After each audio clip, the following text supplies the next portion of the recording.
শ্বশুর শাশুড়ির খেদমত মহিলারা করবে কিনা এটা নিয়ে এখন ফতুয়ার শেষ নাই। মহিলারা চায় হুজুর আমাদের পক্ষে একটু ফতুয়া দেখ, আমরা একটু জান বাঁচি। অনেকেরই অপছন্দ হবে, পুরুষদের সবার অপছন্দ হবে, তারপরেও বলতে হবে সত্য কথা আমাকে। মা বাবার খেদমত সন্তানের দায়িত্ব। ছেলের দায়িত্ব তার মা বাবার খেদমত করা, মেয়ের দায়িত্ব তার নিজের মা বাবার খেদমত করা।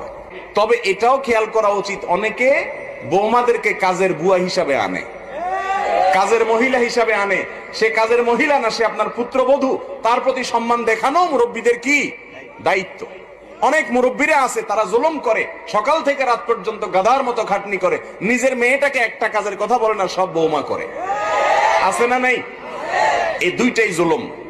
বৌমারে কাজের বুয়ার মতো ব্যবহার করে নিজের মেয়েকে রানীর মতো বসায় রাখা, সেটাও কি আল্লাহর কাছে বৌমা যেরকম দাঁড়াইতে হবে, শ্বশুর শাশুড়িকেও দাঁড়াইতে কোনো সন্দেহ আছে?